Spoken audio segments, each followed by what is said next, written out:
Hey guys, in this video I'll be reviewing the last book in the Heroes of Olympus series, The Blood of Olympus. So this book, spoiler-free review, is really, really good, and it's a really satisfying conclusion to the series with just a couple of exceptions.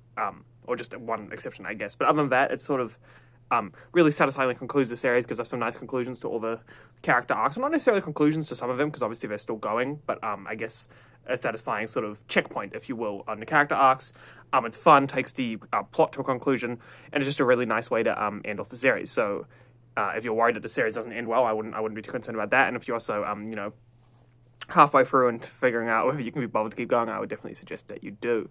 So to move into spoilers here, the one sort of gripe, I would just get it out of the way, that I had specifically with this book is just sort of so we have is just sort of a kind of I guess I should say kind of power creep. So we have, or the lack of power creep maybe is actually what I should say, because we have Gaia, who we're built up to as like a terrible it's going to be like a terrible villain, like the worst we've ever faced, blah, blah, blah, blah, if she gets revived. And it's sort of this big thing that's built up where it's like, we can't let Gaia wake, because if she wakes, big bad, we all lose, blah, blah, blah.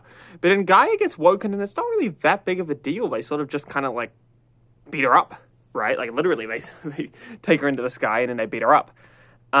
Which is, it's not as bad as it sounds, honestly, because the series is still really satisfying, and it's still a cool end, it's still a cool battle and stuff. But the more I think about it, the more I'm just like, I don't know. I'm not sure how they could have done it better, specifically. Maybe they could have had all the gods battle her and the demigods at once or something, but it just sort of felt like she kind of died like a bit of a chump, which what felt sort of a bit unsatisfying for such a built-up villain, who is sort of seen become, her master plan to get revived has been ongoing for an entire series, and we're told has been ongoing, since the 40s with Hazel and stuff, and then she sort of just, like I say, dies like a chump. But that's my big gripe. With that out of the way, the actual book is really, really good. I really enjoyed basically all the characters. I enjoyed the battle. I particularly liked the battle where all the gods joined the demigods in Greece. I thought that was really cool.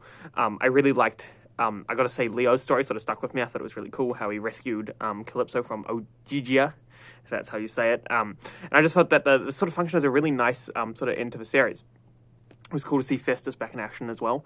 And yeah, I don't know. I just really enjoyed it. With that said, I will say that I think just sort of the Gaia thing at the end kind of undercut it a little bit for me. It was satisfying at the end, though, to see Octavian get his comeuppance.